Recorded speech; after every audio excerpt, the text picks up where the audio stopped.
రే ఆనంద్ వస్తున్నా.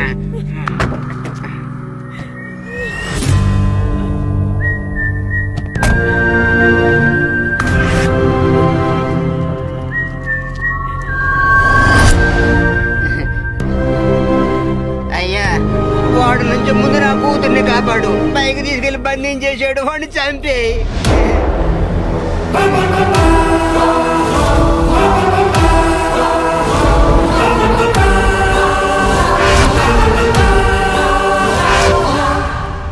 రే తలుపు తెరవరా. అలాగే.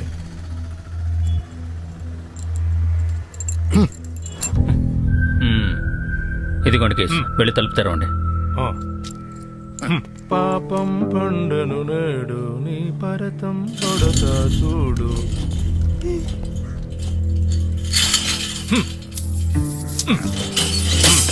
రండి. నేను రానా? అందరూ రావద్దు. ఇలా చూడండి, మనమంతా పైకి వెళ్తే తిరిగి వచ్చేటప్పుడు మళ్ళీ కష్టం అవుతుంది. వాళ్ళిద్దరిని ఆయన్ని మాత్రం పంపించండి. రండి రండి. మీరు కూడా రండి. రండి. నేను డబ్బులు తీసుకుంటే నా కూతుర్ని బంధించేసాడు యాదవ. వచ్చాడు కదా, ఈ ఆట సాగు పని అయిపోయినట్టే. రే ముందు ఆ తలుపు తెరు. ఫాదర్, ఇది నా డబ్బు వ్యవహారం, ఇందులోకి రాకండి. కొట్టేనంటేనా? ముందు ఆ పిల్లని విడిచిపెట్టి తర్వాత మాట్లాడు. అర్థం అవట్లేదా? ఫాదర్ చెప్తాను, తలుపు తీ. వాడికి మీరు ముందు చెప్పాలి. బయటికి పో. అమ్మ రామ్మ బంగారం, రామ్మరా. జగన్నాథం, నువ్వు మీ నాన్న వర్గేష్ నన్ను ఫాదర్ అనే పిలుస్తున్నారు. నీకు తెలుసో లేదో, చనిపోయే ముందు వరకు కూడా మీ తాత కూడా నన్ను ఫాదర్ అనే పిలిచాడు. కాబట్టి నేను ఇన్వాల్వ్ అవ్వచ్చు. ఏమంటారు? అవును ఫాదర్.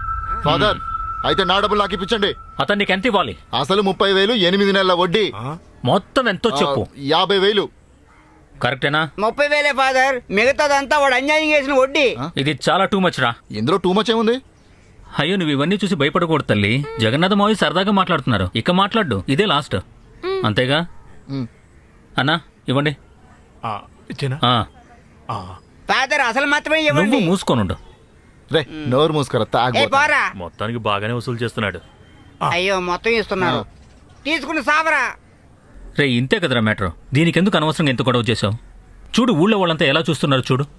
సరే, ఇప్పుడు నీ డబ్బు నీకు వచ్చేసింది కదా, హ్యాపీనే కదా? అయితే రాత్రి చర్చికి వచ్చి పాప ప్రక్షాళన చేసుకో. ఎందుకురా చిన్నపిల్లని పట్టుకుని ఏడిపిస్తున్నావు? రే చూడు, లైఫ్ అన్నది కరెంటు తీగ మీద కాకి లాంటిది. ఎప్పుడైనా ప్రాణం పోవచ్చు. ఎంతలోనే ఎందుకు ఇన్ని చెత్త వేషాలు? పాప ప్రక్షాళనకి రావాలి. ఏయ్, ప్రతి ఆదివారం 1000 రూపాయలు చర్చిలో కట్టాలి. ఆ అప్పు తీరేలోపు ఏ కళ్ళు దుకాణంలోనూ వైన్ షాప్ లోనూ కనిపించావనుకో. మా అమ్మ మీద ఒట్టే చెప్తున్నాను, ఇక తాగను. నా కూతురు మీద కాదు కాదు, మీ మీద ఒట్టే చెప్తున్నాను, ఇక తాగను. ఆప్రా. అందరూ బయలుదేరండి, అంతా సెటిల్ అయిపోయింది.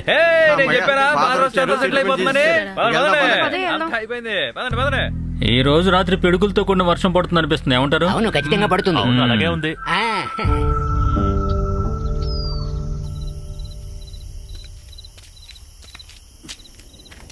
మన ఫాదర్ నిద్రపోయి ఉంటాడంటావా?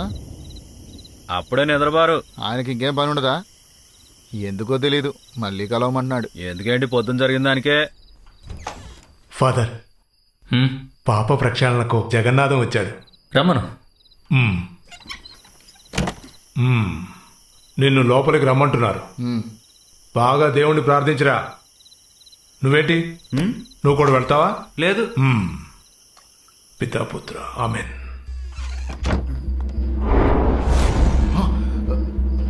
ఇదేంటి ఫాదర్? ఆ పవిత్ర వస్త్రాలతో పాప ప్రక్షాళన చేయకూడదురా. అందుకే ఈ గెటప్. లేవరా. ఎరా, ఒక చిన్నపిల్లని అడ్డు పెట్టుకుని డబ్బులు వసూలు చేసుకుంటావా?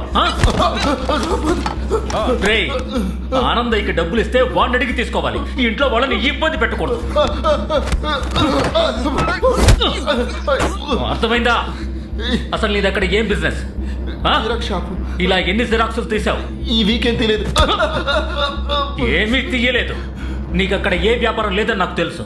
నువ్వక్కడ సారాయి గంజాయి అమ్మాయిల వ్యాపారం చేస్తున్నావు అని కూడా తెలుసు. అందుకు అక్కడ ఒక రూమ్ కావాలి. ఆ రూమ్ తీసుకొని నువ్వు మాట్లాడుతున్నావు, అంతే కదా? లేవరా. తలుపు తెరవమంటే తాళం విసిరేస్తున్నావు, అది నా మొహం మీద. ఎంత పొగరా నీకు? ఇప్పుడు ఇక్కడి నుంచి బయలుదేరి తిన్నగా సెంటర్కి వెళ్ళి నీ షాప్ లో ఉన్న సామాన్లన్నీ తీసుకొని వెళ్ళిపోవాలి. ఈ రోజే షట్టర్ క్లోజ్ చేయాలి. ఏంటి, ఇక మీదటి నీ జిరాక్స్ షాపు, వడ్డీ వ్యాపారం అన్ని ఆపేయాలి. రేపు తెల్లారేసరికి నువ్వు మీ నాన్న దగ్గరికి తోటకు వెళ్ళాలి. ఇక ఇక్కడ నీ ఆటలు కట్టు. ఇదే నా తీర్పు. ఆ తర్వాత నెలకు ఒకసారో వారానికి ఒకసారో వెళ్ళి అమ్మని చూడు, అర్థమైందా? పోరా. ఈ రోజు షట్టర్ ముయ్యకపోతే నీ ఎంత చూస్తా. మూసేస్తావుగా?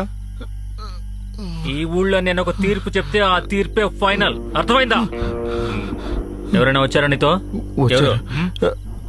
హోజర్ వచ్చాడు. ఎక్కడ? రా రా. మీరు బయలుదేరండి, వర్షం వచ్చేలా ఉంది. జాగ్రత్తగా వెళ్ళు. పో. ఫాదర్, మరి వీణేం చేయమంటారు చెప్పండి. ఇలా చూడు, వీడిని ఊళ్ళో దింపే. ఏంట్రా? అయ్యో, అయితే వెళ్ళా. వెళ్తాను. ఇంకా రేపెందుకు రావడం? వెళ్ళు. కంటే ముందు నాకే పాప ప్రక్షాళన చేశారు ఫాదర్. ఇక్కడ ఎక్కువసేపు ఉండకూడదు, త్వరగా పదండి.